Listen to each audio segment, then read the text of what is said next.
कानून का क्षेत्र इसीलिए सबसे विषम क्षेत्र होता है क्योंकि यहाँ रोज नई समस्याएं आपके सामने आती हैं। आज का विषय ऐसा विषय है जिसके संबंध में पूरी सीआरपीसी में कोई विशिष्ट प्रावधान नहीं दिया गया है। यह कानून की एक बंद गली है जिसमें से हर एडवोकेट बाहर निकलने का रास्ता ढूंढता रहता है। आज हम और आप मिलकर यह रास्ता ढूंढने का प्रयास करते हैं। इस केस में एक महिला ने आरोपी के खिलाफ रेप की कोशिश करने की शिकायत दी थी। शिकायत दिनांक 12/1/2021 को पुलिस के पास दी गई थी। शिकायतकर्ता महिला अनुसूचित जाति जनजाति से है, इसलिए पहले महिला ने अपने साथ हुए हादसे का जिक्र पुलिस कंप्लेंट में किया और लिखकर उसको पुलिस को दे दिया। जब पुलिस ने केस दर्ज नहीं किया तो वह 156(3) सीआरपीसी की एप्लीकेशन लेकर स्पेशल कोर्ट में पहुंच गई। जब वहां से पुलिस की एक्शन टेकन रिपोर्ट यानी कि एटीआर, ये पूछता है ना कोर्ट की आपने क्या किया है शिकायत मिलने के बाद, वह मंगाई गई तो पुलिस ने अपनी एटीआर में महिला द्वारा आरोपित घटना को झूठ माना और केस न दर्ज करने की सिफारिश की। इस एटीआर के आधार पर स्पेशल कोर्ट SC/ST एक्ट ने महिला की एप्लीकेशन 156(3) सीआरपीसी वाली उसको डिसमिस कर दिया। उसके बाद महिला ने अपनी कंप्लेंट को सेक्शन 200 सीआरपीसी के रास्ते से आगे बढ़ाया, एक इस्तिगासा दाखिल कर दिया। वहां उस कोर्ट में अपने बयान दर्ज करवाए और जिस पर बाद में स्पेशल कोर्ट ने 20/7/2022 को कॉग्निजेंस ले लिया। आरोपी को समन करके कोर्ट के सामने पेश होने को बुलवा लिया गया। शिकायतकर्ता महिला की जाति के आधार पर यह एक सामान्य जाति के व्यक्ति द्वारा अनुसूचित जाति जनजाति के व्यक्ति के खिलाफ अपराध करने का मामला भी बन जाता है, तो इसलिए इसमें SC/ST एक्ट की धाराएं भी लग गई। मामला स्पेशल कोर्ट में सुना जाएगा जो कि सेशन कोर्ट के स्तर की एक कोर्ट होती है।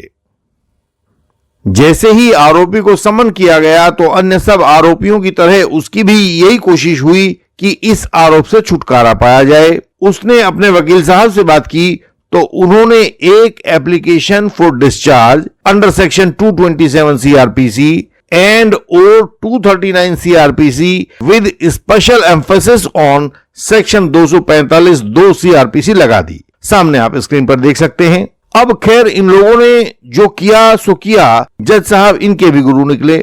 आप स्क्रीन पर देख पा रहे हैं कि यह डिस्चार्ज एप्लीकेशन 2023 की शुरुआत में लगाई गई थी और अब 2024 का आधा साल भी निकल चुका है। जज साहब और वकील साहब के बीच 2 साल से यही बहस चल रही है कि इस डिस्चार्ज एप्लीकेशन पर विचार के समय क्या उस एटीआर रिपोर्ट पर भी विचार किया जा सकता है जो शुरू में पुलिस ने लगाई थी, जिस पर महिला की पुलिस कंप्लेंट और एप्लीकेशन अंडर सेक्शन 156(3) सीआरपीसी को खारिज कर दिया गया था।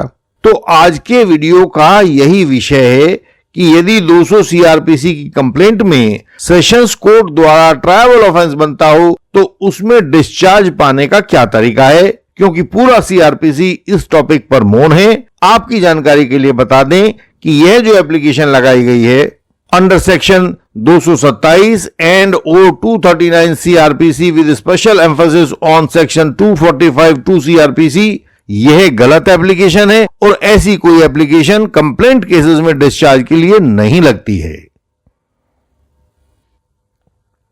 जब आप किसी झूठे केस में गलती से या भोलेपन से फंस जाते हैं तो हम आपके केस के कागजात देखकर उस केस के समाधान की दिशा आपको बता देते हैं। यदि आप गलत दिशा में जा रहे हो तो भी हम आपको वह बता देते हैं। यदि आवश्यक हो तो आपको इंटेंसिव कंसल्टेशन के द्वारा अधिक परिपक्व कंसल्टेशन भी दिया जा सकता है। 138 NI एक्ट के केसेस में लीगल नोटिस का गलत रिप्लाई देने से पहले भी आप हमसे पूछ सकते हैं ताकि आपका पूरा केस खराब ना हो। हमारे मेंबर बनकर आप यह सहायता पा सकेंगे।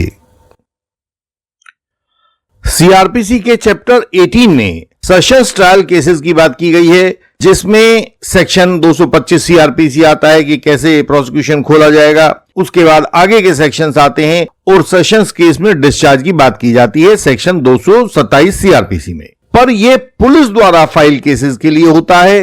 सीआरपीसी के चैप्टर 18 में, जिसमें ये सेक्शन 225, 26, 27 वगैरह आते हैं, उसमें कंप्लेंट केसेस की बात नहीं की जाती है। अतः हमारी समस्या है कि सेशंस ट्रायल कंप्लेंट केसेस में डिस्चार्ज कैसे पाया जाए। यहां पर सीआरपीसी के चैप्टर 18 में कोई सहायता नहीं मिल पा रही है, क्योंकि यह पूरा का पूरा चैप्टर केवल उन केसेस के लिए है जो पुलिस रिपोर्ट के आधार पर दाखिल किए जाते हैं। इसका अर्थ यह हुआ कि सेशंस ट्रायल कंप्लेंट केस में डिस्चार्ज पाने के लिए सेक्शन 227 सीआरपीसी की एप्लीकेशन कभी भी नहीं लगाई जाती है।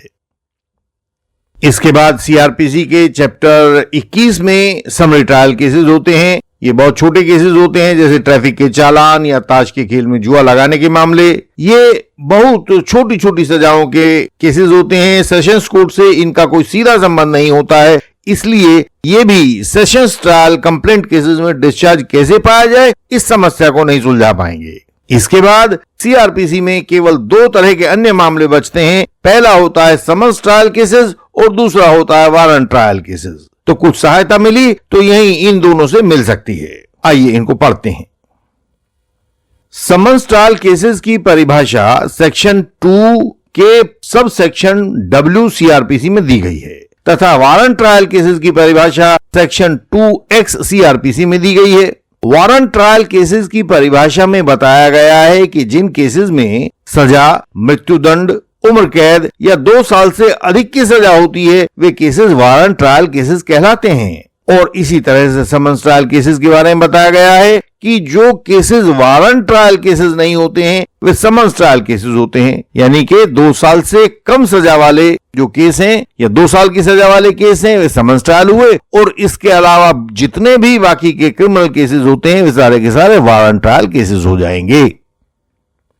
इसको पढ़ने से यही अर्थ निकलता हुआ लगता है कि पूरे सीआरपीसी में केवल 2 प्रकार के केसेस होंगे, वारंट ट्रायल केसेस और समन ट्रायल केसेस। जिन केसेस में सजा 2 साल से ज्यादा होती है, वे वारंट ट्रायल केसेस होते हैं, और 2 साल या कम सजा वाले केसेस समन ट्रायल केसेस होते हैं। तो जिन केसेस को सीआरपीसी के चैप्टर 18 में सेशंस ट्रायल केसेस कहा गया है, वे भी अपनी जाति के रूप में वारंट ट्रायल केसेस ही होंगे, क्योंकि उनमें या तो मृत्युदंड दिया जाता है, या आजीवन कारावास दिया जाता है, या 2 साल से अधिक की सजा दी जाती है।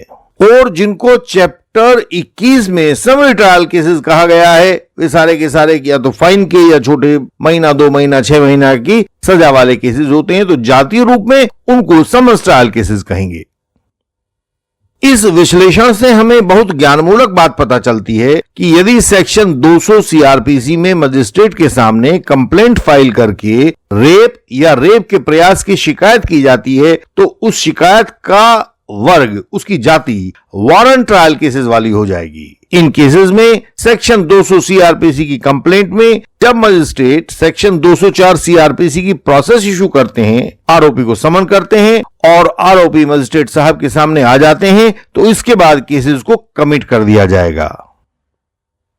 यहां से आगे केस सेशंस कोर्ट के सामने चलेगा, और जितना भी प्री चार्ज एविडेंस है जो सेक्शन 244 में होता है, वह सेशंस कोर्ट के द्वारा लिया जाएगा, और चार्ज या डिस्चार्ज का परीक्षण भी सेशंस कोर्ट के द्वारा ही किया जाएगा। 244 सीआरपीसी और 245 सीआरपीसी, ये सभी पावर्स अब सेशंस कोर्ट के द्वारा ही प्रयोग की जाएंगी। सभी विद्वान व्यूअर्स को ध्यान रखना होगा कि पुलिस रिपोर्ट पर दाखिल होने वाले सेशंस केसेस में डिस्चार्ज पाने के लिए सेक्शन 227 सीआरपीसी की एप्लीकेशन लगाई जाती है, तथा कंप्लेंट केस के माध्यम से आने वाले सेशंस केसेस में डिस्चार्ज के लिए सेक्शन 227 सीआरपीसी की एप्लीकेशन नहीं लगेगी, बल्कि यह देखा जाएगा कि वहां उस भाग में जहां वारंट ट्रायल केसेस होते हैं, वहां डिस्चार्ज के लिए क्या किया जाता है। सेशंस ट्रायल कंप्लेंट केसेस में डिस्चार्ज पाने के लिए एप्लीकेशन की बजाय उस विधि का प्रयोग करना होगा जो सीआरपीसी में cases instituted otherwise than on police report वाले भाग में दी गई है। यहां आरोपी को सेक्शन 244 सीआरपीसी की गवाही में कंप्लेनेंट के गवाहों का क्रॉस एग्जामिनेशन करना होगा, और तब जाकर सेक्शन 245 सीआरपीसी में बताए गए तरीके से सेशंस कोर्ट से सेशंस ट्रायल कंप्लेंट केसेस में डिस्चार्ज पाना होगा।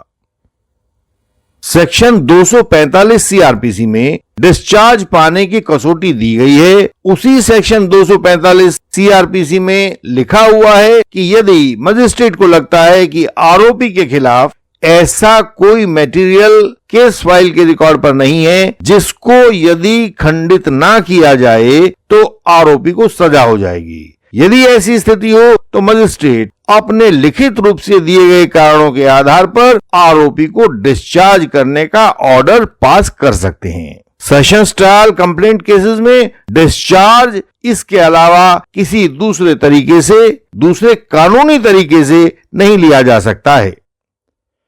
एक अंतिम बात और है कि इस मामले में SC/ST एक्ट की धाराएं लगी होने के कारण यह केस SC/ST एक्ट की विशेष अदालत में चलेगा और इस विशिष्ट अदालत जज के पास वे तमाम शक्तियां होती हैं जो मजिस्ट्रेट के पास होती हैं। इसलिए जिन जिन कानूनी कामों को मजिस्ट्रेट कोर्ट के द्वारा किए जाने का आधार बताया गया है वे सारे काम अब इस केस में SC/ST एक्ट की विशेष अदालत के जज के द्वारा किए जाएंगे।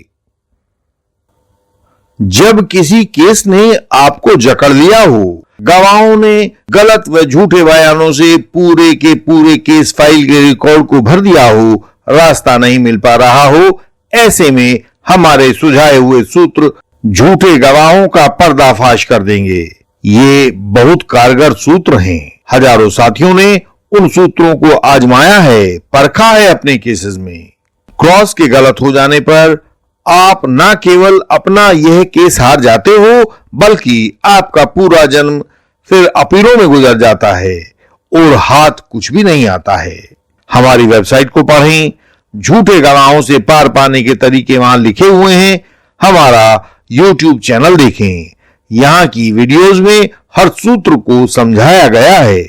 हमसे संपर्क का तरीका सामने स्क्रीन पर लिखा हुआ है। हम फिर से आपके साथ नई वीडियोस में मिलेंगे। तब तक के लिए प्रणाम।